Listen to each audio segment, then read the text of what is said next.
Check 1, check 2.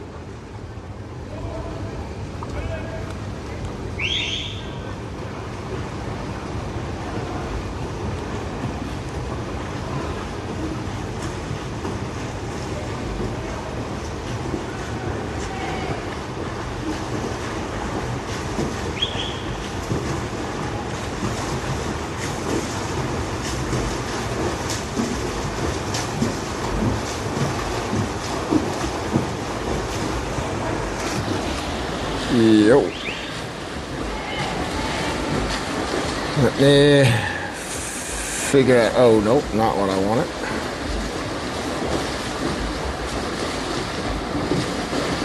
There we go.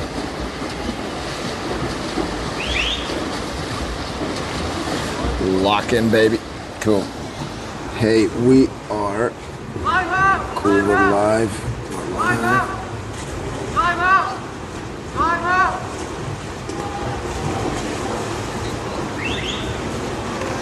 Go.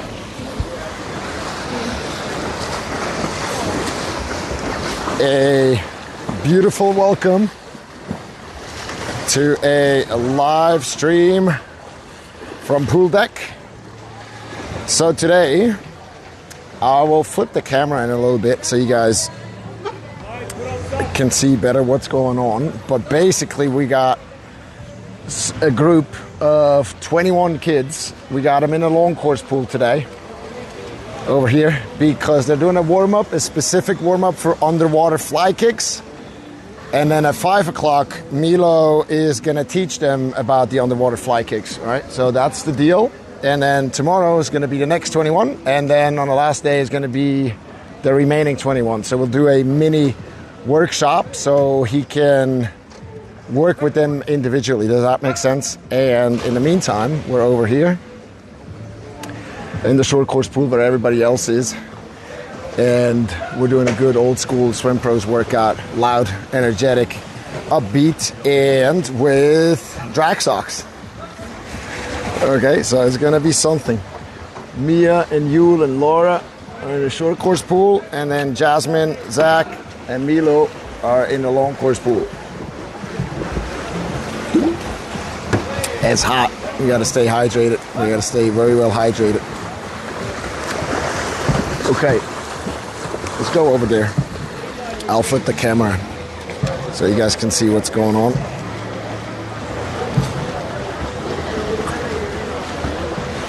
I think we got a better camera. Yep, this one is the right one. Cool.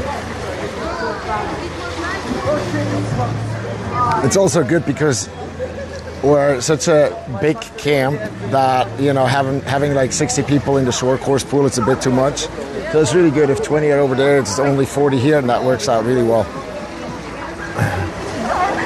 All right, it's time for drag socks, baby.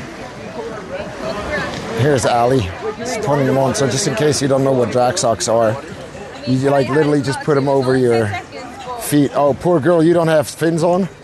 Oh, you put them on now. And I'll explain to you why they work so well. Let me just move out of the way a little bit. So the drag socks, what they do is, first of all, it's incredibly difficult to kick on the water. Funny story on New Year's camp where we used them a lot. We gave them all these like sets to do. And basically at the end of training I was like, okay, let me try these on as well. And I tried them, and oh man, it's really hard. So right now they're just trying them out for the first time, and so they're wearing fins, and then over the fins they have the drag socks. Makes sense? So it's a bit easier than only drag socks. All right, let's see what they do, and then I'll keep explaining. Ready, go! Stop. Come on, come on, come on, come on! Streamlines, streamlines! Stop! Okay, good old vertical kicking.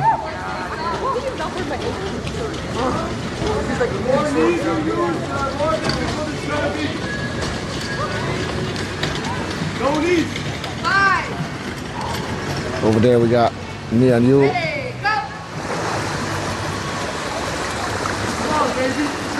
Come on, come on, come on, come on, streamlines, streamlines, streamlines.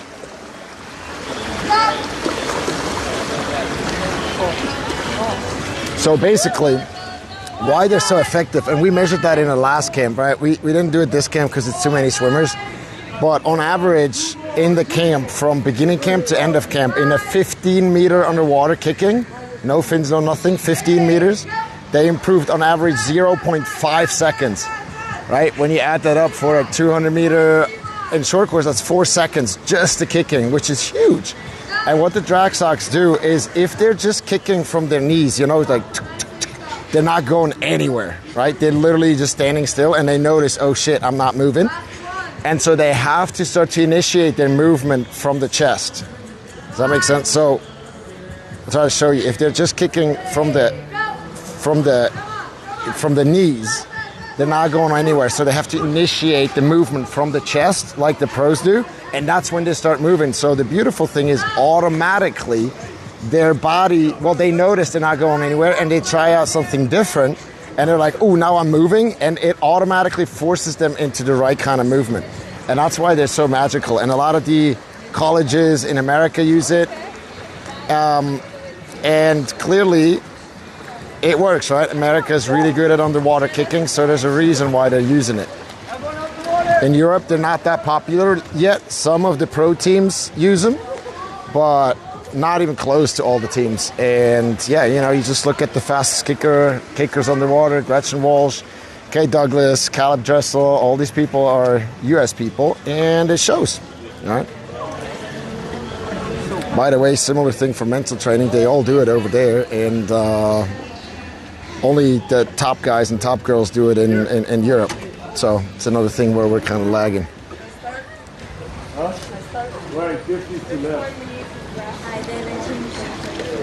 Oh, wait. Say hi to your parents. I think they're watching. But you guys got to be focused, right? Don't get distracted by me. All right, so they're going to go in 2 groups, one on this side. Group one. Ready. Take it back. Oh, now they're doing kick to sprint. Oh, no. Back to the turn. All right, hold on. Let me film that. Let me get it here. This is what have been doing on New Year's camp all the time. We don't do it as much now in the summer camp because it's beginning of the season. And I have to, come on. You see? So Daisy's doing it for the first time, and it's hard. All right.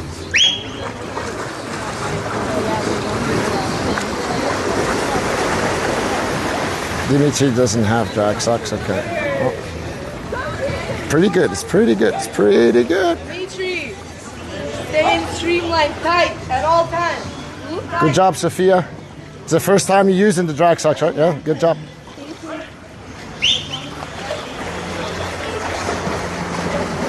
Yeah, pretty good. But remember, this is with fins on, right? The idea is that we do it without fins. Yeah, what kind of streamline is that? What kind of streamline is that? Not a streamline at all. Streamline it. Yeah, Maggie has been doing it a couple times, so she knows. Good. Hey, teamwork. Stay in the middle. Ready. Here's Lada. She should know how to do this. She's been in previous camps. Yep. Flip. Be explosive. She has good underwaters. Yep, good. Okay, you get it's Coach Laura. It's Kirsten. Come on. She likes middle distance, but all the way to the wall, girl. Before, get ready. But see, those are the kind of workouts that it's like high quality stuff. They have a lot of rest on the wall. But that kind of stuff will actually make them faster in the competition. Masha, that was Masha. Really nice on the waters, but she has an injured foot, unfortunately. I mean, it's for you. We got Arda, Oliver, or no, Liam. His backstroker here from Turkey.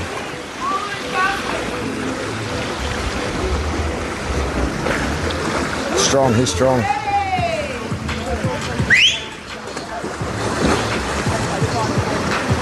Oh, the camera went, oh, it's going bananas. Oopsie. Not what I wanted. Let's try to bring it back. Oops.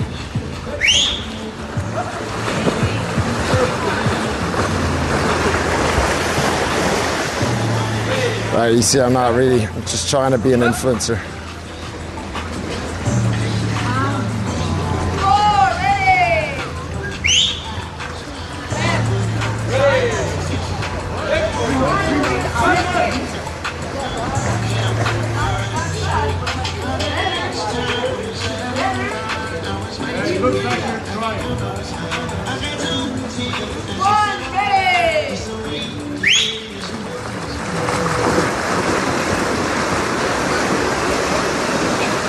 Yep. Come on. Good. Arda, good, guys, good.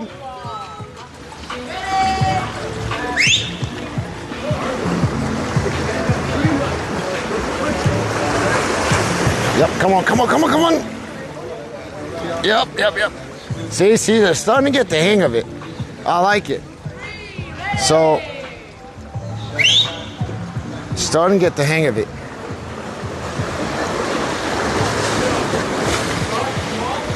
Yep. Guys, it's starting to look good. Come on. Go. Oh, you okay. Oh, okay, got it. Come on. Hey, it's starting to look good.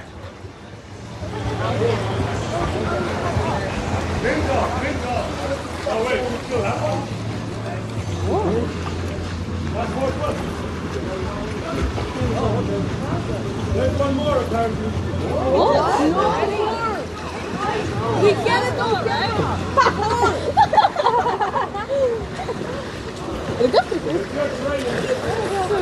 Hey guys, even if the reaction should be good, like we get to do one more.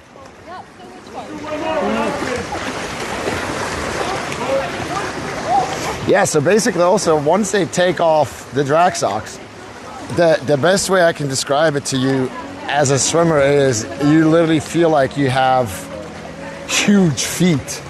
It's actually an amazing feeling. And as I said, so 0.5 seconds in the last camp, it's a lot, right? It's a lot. We even had some of the swimmers go home, tell their club coaches, and those club coaches started ordering drag socks. The cool thing is we have, I don't know, maybe I can show you. We got our own Swimpros drag socks. I'll find some.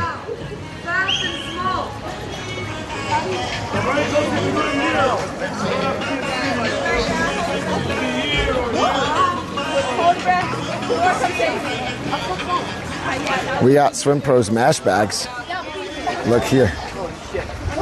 Tell me if they're beautiful or not. Look at this. Swimpros, united by water. Right, just like really cool mesh bags. And then the drag socks, they have a little motivational quote on it, improving one kick at a time, which is so suiting for drag socks. Get ready, vertical kicks. Okay, now we got vertical kicks. Here. Either here or here. Fast kicks. All right. Oh, I think now it's no fins. It's no fins now. Okay, this is going to be difficult. Okay. Yeah. Arms down.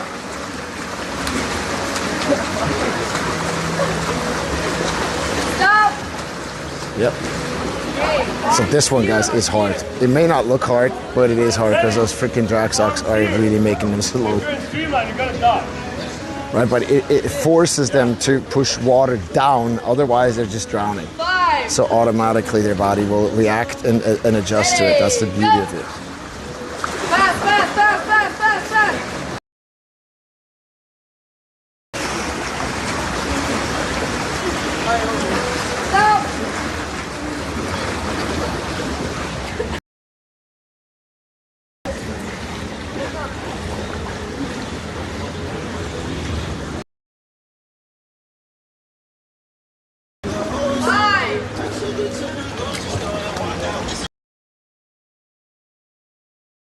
walk around with this thing, like you see, I distract them, so that's why I don't like to do it too often.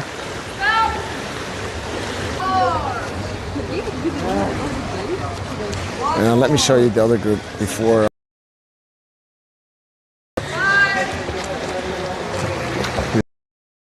I need to warm up.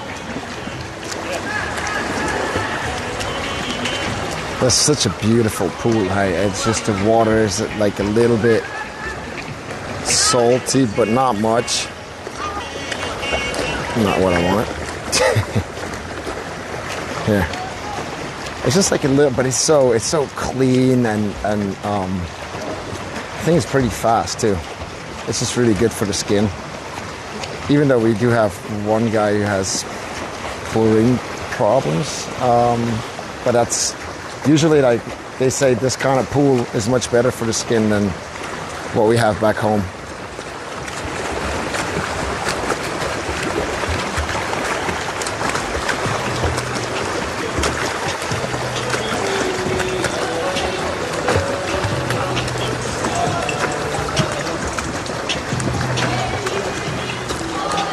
How much more do they have until on the water starts?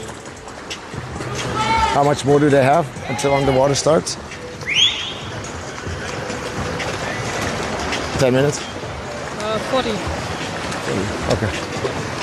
Over there, Coach Milo's getting ready for his teachings. Because we asked him, basically, he just said it's difficult to teach on the waters with a really huge group. So, and he's obviously really good at teaching that. Who else do you want to teach underwater fly kicks than him? So we adjusted the groups a little bit, right?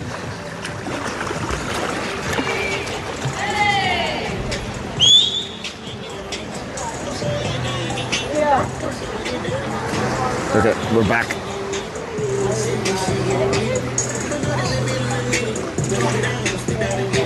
I'll just sit here a little bit in the back so we're not distracting them. I'll share a few other observations that I made.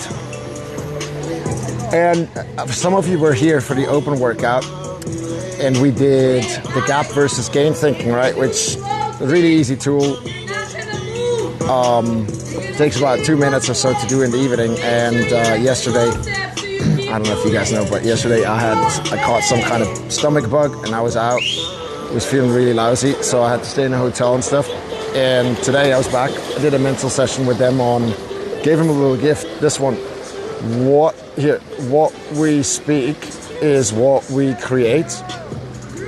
I gave them all one of these because we have to be very careful with what we say and the way we say it, because if we say I can't do this or this is impossible, then guess what?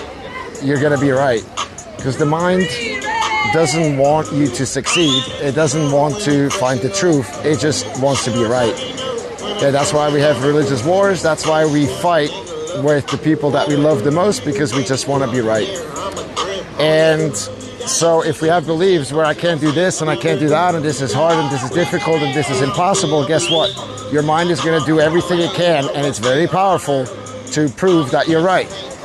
And so if we have a belief running that I can do this and this comes easy to me, and if it doesn't, I'll work and stuff, good, let that run.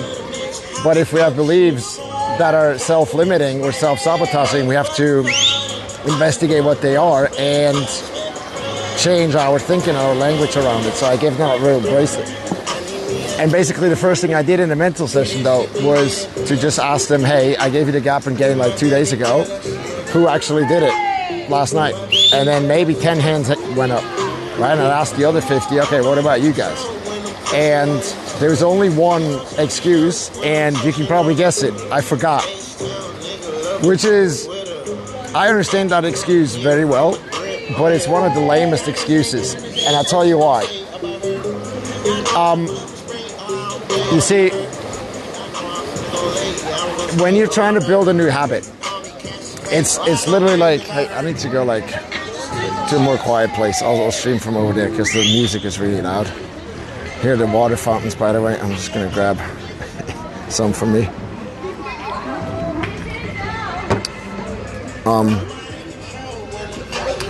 So check this out. When you're trying to build a new habit, when you do figure out how to change a habit, you're going to be and whether you're an adult or a swimmer or anybody really, you're going to be in a very great position to succeed, because look at the people who are or seem to be very disciplined. It's not that they have more discipline per se. What happened was that over time, they developed a set of good habits that make them look very disciplined, but for them, it's just who they are. So let me give you an example. And you will remember this. If you're a parent, you will remember, right? Your kid, there was a time in their life when they did not want to brush their teeth before going to bed. And you tell them, hey, Clara, go brush your teeth. And she's like, okay, Mom. And she went to brush her teeth. The next day, she did not want to brush her teeth. And you go, Clara, go brush your teeth. And she's like, okay, Mom, go brush your teeth. Cool. Now, they're teenagers, young adults, whatever, and they brush their teeth, right? And I asked them, does it require any energy on their part? And they're like, no. And that's because there was accountability. In that case, it was external accountability for a while that turned into what we call a habit. And as soon as it becomes a habit, you no longer have to think about it because it's just who you are. It's really easy. It takes no energy whatsoever. And so imagine if you could just install any habit that you want, whether that's meditation, breath work, goal setting, focusing drills, like whatever. There's so many. Visualization would be would be my favorite pick. But like imagine you had accountability until it becomes a habit, and then it requires absolutely no energy to actually do.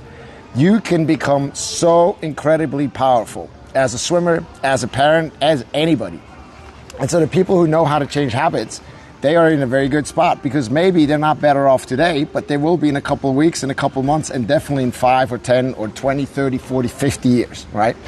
And so the number one trick that I know is from a book called Atomic Habits. Okay, really good book by James Clear. And I studied this, I probably read it like 7 or 8 times with audiobook, taking notes and everything, because I really, really believe change your habits, you change your life. Okay, and so it's called habit stacking. And so basically what you do is you look at, if you want to install a new habit, what you do is you do that new habit before a habit that you're already doing, right? And so the example that I used, and this is the idiot-proof way that I had to find for myself, because I am also a stubborn adult, and it is difficult to change habits, right? And so I had to find a bulletproof and idiot-proof way, and it's this one. It's just an example, but it works really well. So I take this big fat pen, a marker, and I put it where my toothbrush is.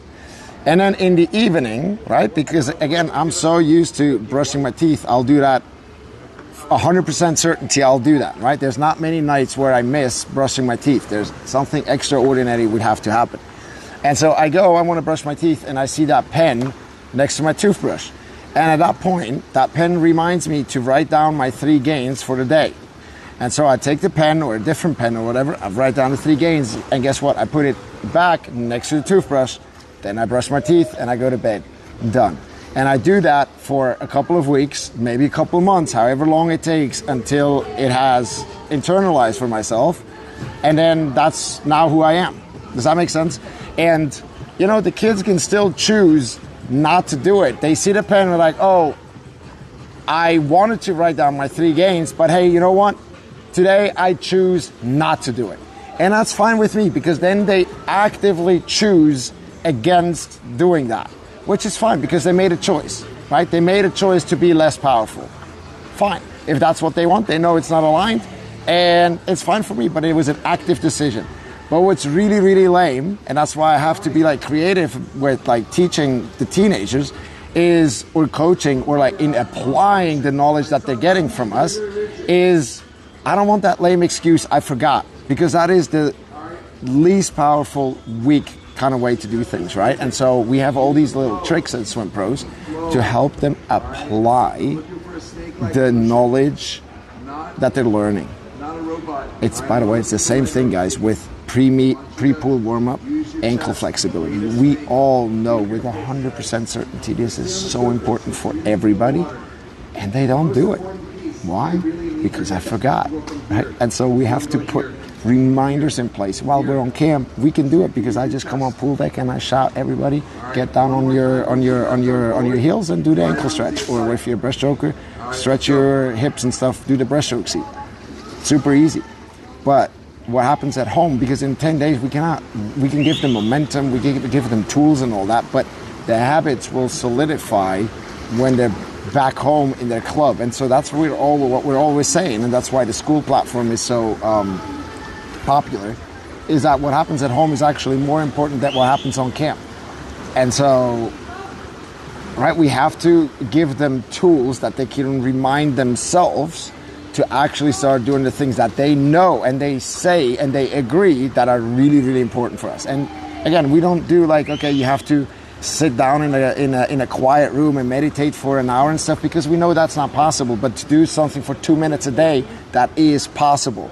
And we just have to get them to the point where they don't forget. And then what happens is all of a sudden you see they start to choose to do the thing than choosing against it. And they start doing it, they get results, they feel good, and then they're more likely, it's still not a guarantee, but they're more likely to continuing with the thing. And then on top of that, if we have the school platform, we meet every week, right? They have the community support and all that, and the accountability, and they will be even more likely. Still not a guarantee, but in mental training, in what we do is we're just in the business of increasing the chances of them succeeding. We cannot guarantee it, but we can stack the odds in their favor by doing more of the things that increase the chances that they're going to get what they want, and decrease the things that we know that are going to decrease their chances of getting what they want. It's really simple. It's just a numbers game, so to say.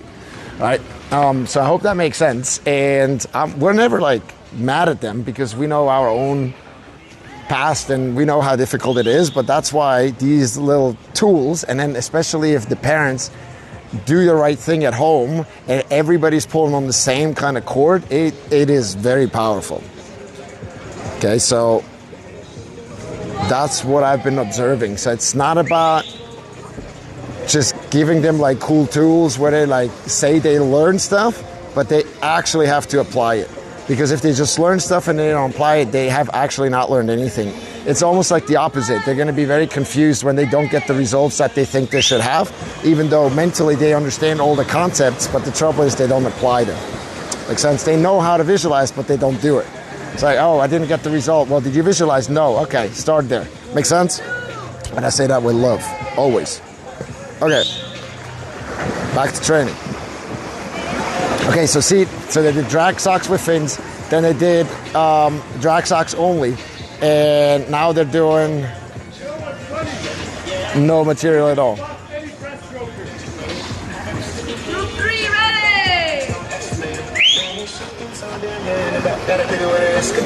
That damn money going way to the top floor, going up on the escalator. Shawty popping shows in the back room, she gon' need her respect. I wanna keep down,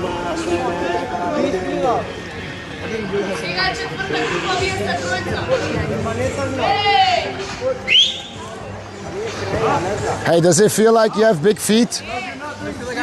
Yeah, when you take them off. It's like my stomach's being ripped out. I feel like my stomach's just like stomach ripped out. That doesn't sound too good. my core muscles are just gone.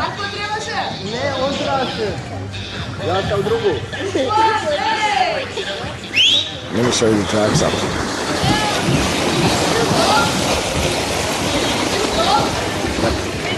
These are drag socks. Swimpros. Improving one kick at a time. It's pretty nice.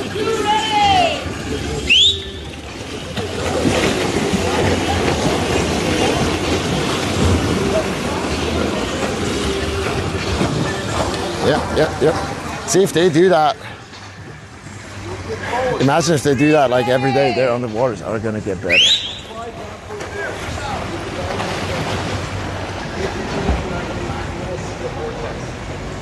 Alright? But this vortex is not possible if you do not use your hips to whip. Okay, here's Milo explaining the mechanics of great underwater kicking. I'm gonna move over here. We have Skyla, who has an ear infection, unfortunately, and she's just here learning. Move your right arm forward. On your side.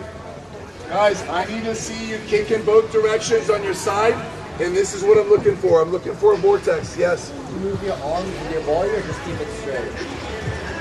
You can move your arms with your body. All right, but guys, remember, if you kick only one direction, that's nothing. I want you to kick forward. Okay, so it's and about kick back. All right. To kick backwards, you need to create motion from your hips. So let's make sure that we're really kicking forward and then applying force to the bottom of your fin to kick back, because we need to feel for both sides of the fin. All right, here we go. So basically, it's about kicking on both sides, not just one. It's kicking on both sides.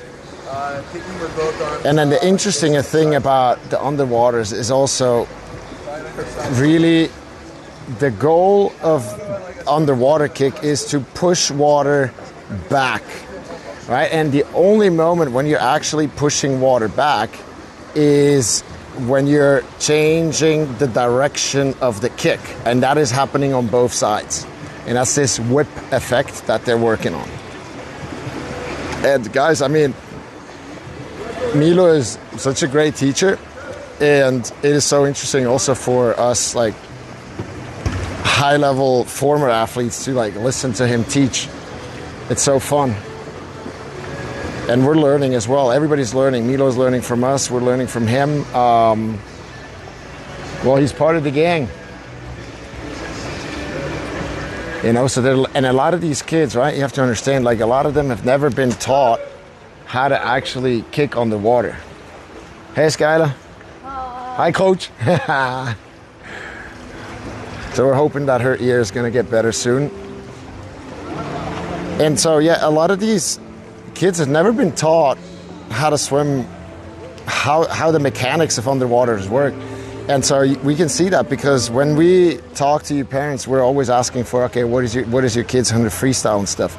And based on that, we're like, okay, you can come to camp, or hey, no, it's a bit early or whatever. But then when we start doing things like underwater kicking, we just realize, oh my God, there's huge differences. You know, some people have had the opportunity to like have a great coach or whatever who actually explains how it works. And others, they have no clue. They don't know why they're doing what they're doing. And I think here on camp, they're getting a really solid experience and like an opportunity to learn, hey, this is why we're doing what we're doing. So they can understand why they're doing that specific thing.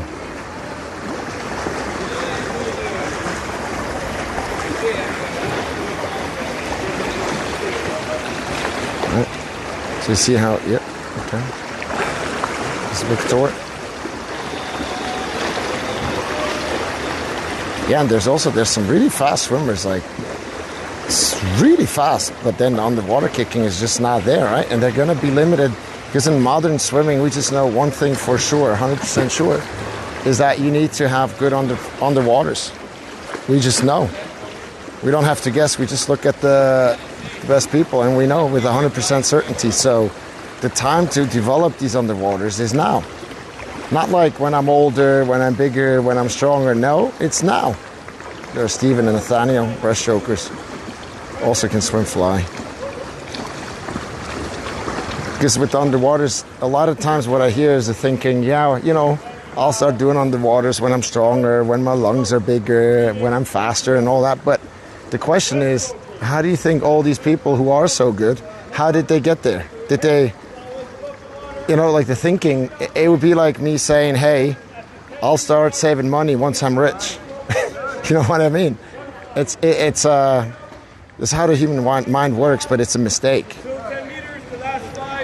How you get good at underwaters and good at swimming, you actually start doing them now and you start improving. Are they going to be perfect? No.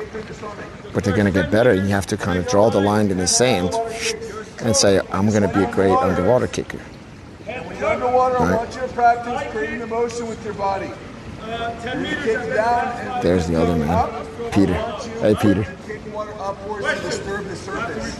I would love to have some sexy body on there, right? If you kick water up, I'm going to see this. Fly his head up. Funny story, but true story. Peter, first thing he said to me basically when he came, he's like, he's gonna make a comeback. 50 fly at Slovenian Championships. So that you can create a downward kick And he said first to lose 15 kilos. His words, not mine. And now, yeah, Peter's here on his day off to watch Milo teach, see? We can all learn from each other.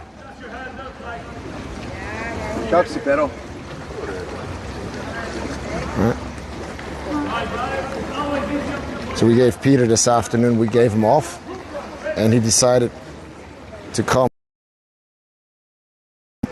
Well, no matter how much you know, it's good to hear also other people and then try to figure out if it goes in your philosophy or not. Yeah. Do you agree or not? What's together? Yeah. And what's the thought behind it?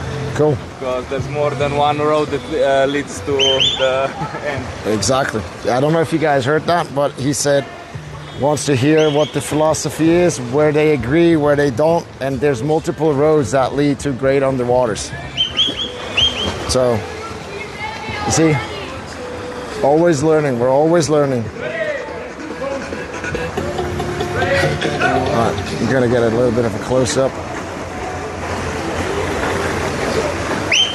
How are they doing? How are they doing? What are they doing? How are they doing? Oh. You guys happy in that? Yeah. Hi. Tell me if I need to yell. Jules got it. Yelling, we're not that tough with them because they're very focused. Like, gotta give them credit. Oh boy. Shoop, we're back. They've been very focused, very good group.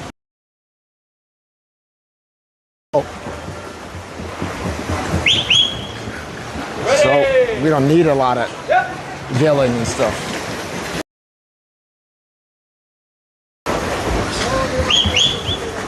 Exactly.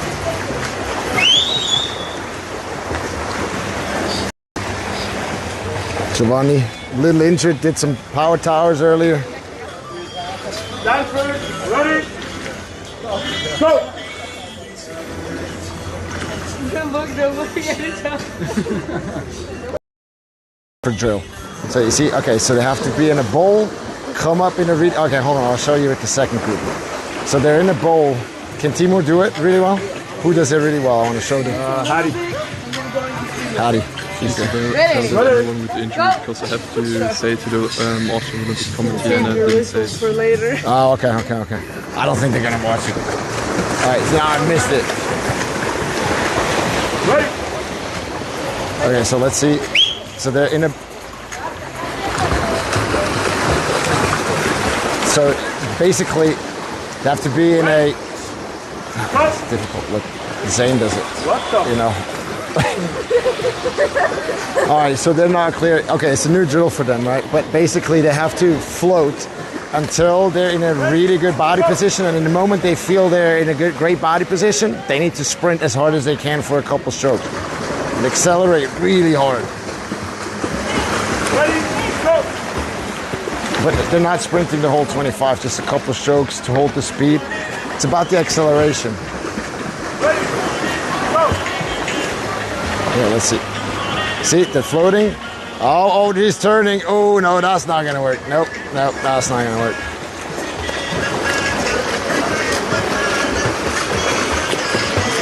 For a lot of them, this is the first time they actually do that drill. So they're learning. But you'll see some people who've been on camps before, they'll do it a lot smoother.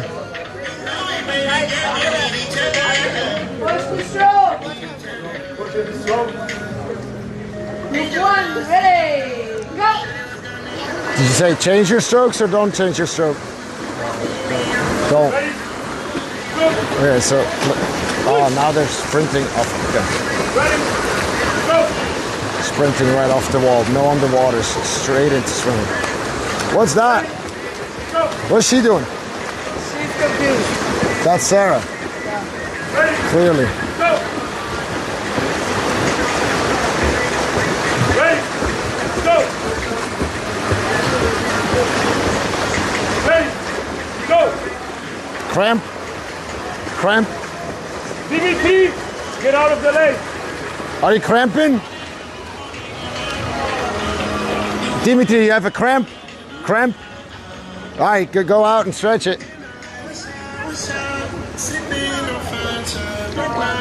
I think he's got a cramp. Ready.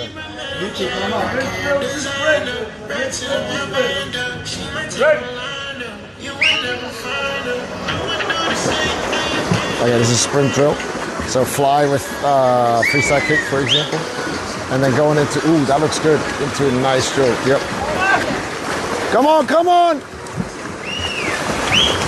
So it's like a bad body position, sprinting, bad body position, and then going into a good body position. And then... Timur! Go!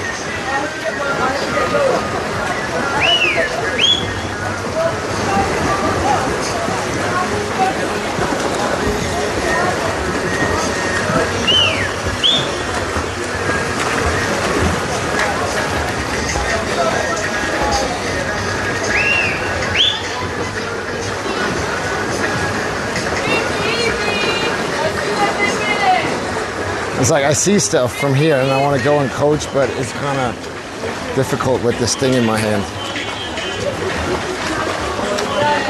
Let's see what Dimitri is up to. Oh, he's got a cramp in his foot. That sucks. You okay? Stretch it out, stretch it out. Do you drink enough? Do you drink enough? Water, electrolytes?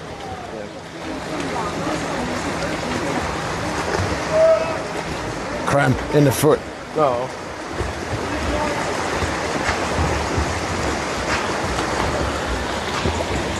He needs to eat more. You can swim, but you need to eat more. He's got a good freestyle. He's just thinner than a pencil. Some of these kids don't, and that's also like one of our hopes is that, hopes. I think it's gonna happen because the food is gonna be so gorgeously yummy in the new residents that they're just gonna really, really fuel up. Because some of these kids, I mean, they train a lot and they're all like pretty skinny and they're growing and stuff and they're still so skinny. You know?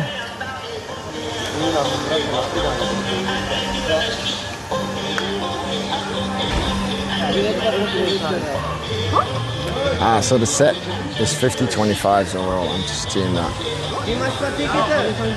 Always 10 times something and then 10 times something else.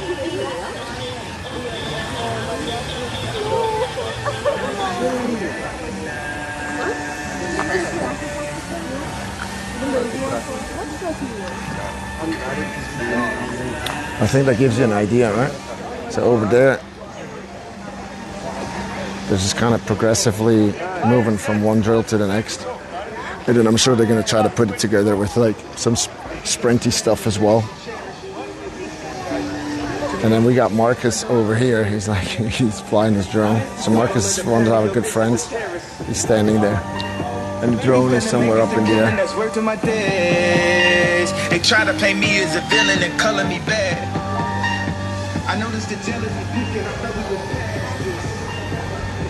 Drone is flying. The pilot. Hello, pilot. Hello. What are you doing? I'm doing the aerials. Aerials, yes. And you had a good workout yourself, right? I did. Good. Well, I get my training in as well. So, What did you do? get a couple of 50s, then 200 a bit faster. So Cool. keeping pace. Short course or long course? Bit short course. Okay, short course. Yeah, the water is the same. In both pools in the winter, they put something on top of it over the night so it stays warm and it's heated. It's really nice. Because outside now it's pretty hot, not gonna lie. And in the winter it's like 20, 25 degrees, sunny most days. and the water is really nice. Okay. Hey, I think I'm gonna go to. Oh, let me like switch this around. I'm gonna go coaching now a little bit too. We got 45 minutes left. The plan is that after today's training, we'll see how tired they are, but we had a little bit of core strength planned for them. If they're too tired, they're just gonna get the recovery shakes. Oh yeah, I want to show you those. Wait, come with me. I want to show you that because that's important. We messed up the delivery. It got stuck at custom. There's all these things that we're figuring out that we can do better next time for the Camp 1, but for Camp 2 now we finally have everything. There's 50 kilos of protein in the storage room and 250 kilos of maltodextrin, which is, like, we got it all in here. So after training, they can just take whatever flavor that they want, and they're supposed to have a ratio of 3 carbs, 1 protein. That is what chocolate milk also has, which is a very good recovery drink. So 3 carbs, 1 protein. So they take about 20 grams of protein and then 60 grams of maltodextrin, and they drink that with cold water right after training. That's like ideal. And again, it does not replace a full meal, of course, but it does stop the body from eating itself. Right, and I'm not making this up. This is for real. I don't want to scare you, but like if your kid, or you, if you do a workout, if you don't eat the right kind of food right after a swim workout, the body will digest or like attack your own muscles and use that as energy to refuel, and you destroy what you just did in training, and the recovery is going to be way, way, way slower. And so they need to get that recovery shake in, and then that bridges the time until we're at lunch or at dinner, and then they get a full meal in. That's kind of how this works. Super important. But at home, like chocolate milk works as well. So it's a really good drink. Chocolate milk just happens to have that 3-to-1 ratio, not normal milk, because the chocolate milk has more sugars in it, more carbs, and at that point when they're like really tired from a training, it doesn't really matter that much what kind of carbs they're eating. I always say stay away from that Haribo bullshit. That's just gross. But if it's muffins with banana, or like, I don't know, if they like sweet stuff with a bit of chocolate in it, ideally not processed, but if it's like some healthy kind of sweet thing, the ideal time is just to eat all of that right after training, because the body craves the carbs to kind of reload the batteries. And again, it's the nutrition, it's what to eat is important. But we had at the University of Virginia, we had they called him the performance nutritionist of Team USA in swimming, right? And he came to the University of Virginia and he worked with us for 2 weeks as a team and then individually. And he would say, if he had to choose between eating the best and the healthiest food at the wrong time and eating fast food, not like McDonald's fast food, but other not such good food at the wrong time, he would prefer we eat fast food at the right time, than like the best foods at the wrong time. So the timing of when we eat or drink is really, really, really important. And I think a lot of these kids, they don't know that. They're like, and because also the parents, they worry about what they eat, but they don't worry about when to eat it. And cool story, with the new residents, they're gonna have plates, because it's athletes only food, right? And they put a lot of thought into what the cooks are gonna cook. And also they said it's always a conversation, and they invite us to share feedback and what we want, what we don't want, and all that. And they're gonna have plates where there's like room for protein, for carbs, for fats, right? For like veggies and all that.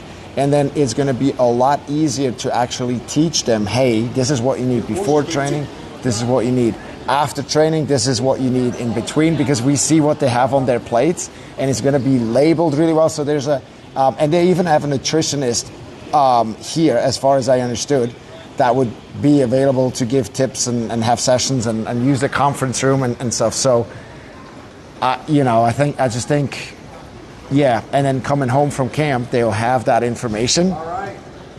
And can share it with you parents, right? And then hopefully, again, we can make that work throughout like a well-oiled machine when we're at home, because that's where it really matters. Makes sense? Cool. So I'm gonna go listen to the coaches now, pay some attention, coach a little bit, and if you like this, give it a thumbs up on YouTube or in the WhatsApp group where we are and stuff. That I know that you guys are actually watching it. I'll be more likely to do more, because if there's nobody watching, then I might just coach better, right? See you soon. 1, 2, 3.